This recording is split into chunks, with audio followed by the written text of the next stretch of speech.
This cartoon appeared in the New Yorker.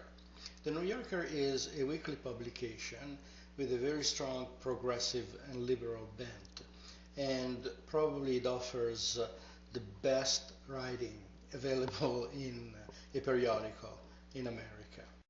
It is also very famous for its cartoons with very dry humor and detached, sophisticated wit. I want you to look at this cartoon now and get a first impression about, in particular, the three characters on the left. Who are they? What is their heritage? What tribe do they belong to? I think that pretty much everybody will be able to give an answer. Let's read the caption now. It says, "Some people from Amazon are here to see you." The secretary is calling upstairs to the boss and tells him or her that there are people from Amazon that want to visit. What's the story behind this cartoon? Hachette, you see the logo on the wall, is a book publisher, and like every other book publisher in America, signed an agreement with Amazon to have Amazon distribute its books through Kindle, the e-version of the book. Amazon started putting pressure on the publishers to lower their prices over and over and over. This is great, right? If you can buy something for a cheaper price, it's much better. Well, not in this case. Lower prices meant much higher sales for Amazon's, which does not invest a penny in the production of the physical book. Amazon does not have to pay authors, does not pay for the publishing, for the distributing, for the advertising of the things that end up on bookshelves in libraries or in bookstores.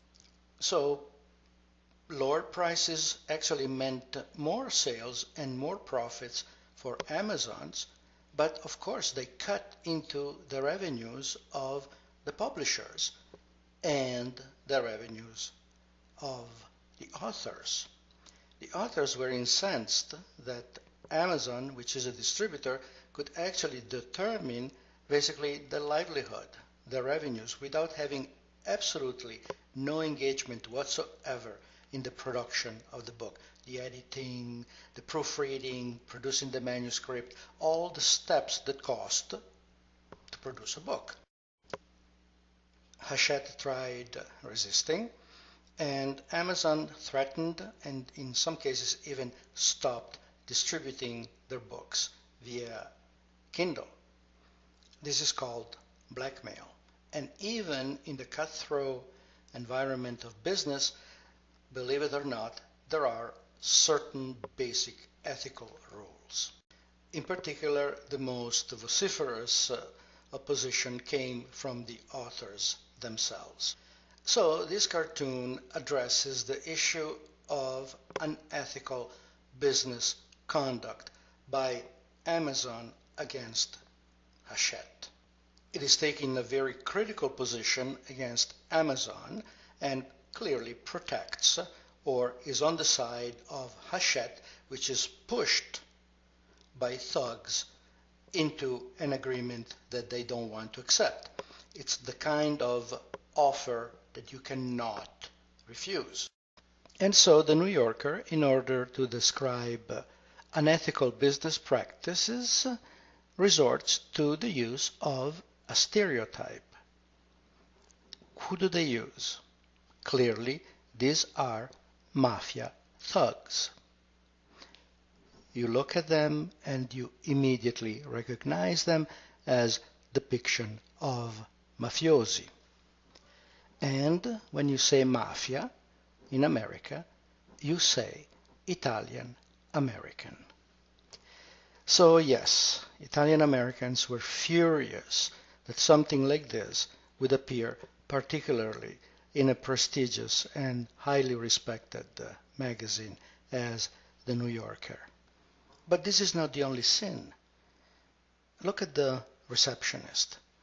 This is the stereotypical description of a working woman. And we are so inured to that probably most of you haven't even noticed. It is at the same level of offensiveness as this kind of representation. Look at this, for instance. Lazy, right? So Italian thugs, Mexican, lazy, Chinese, scheming, dangerous. God knows what goes on in those quote-unquote Oriental minds. I could have added more examples to this sad gallery, but I want to go back to the main point.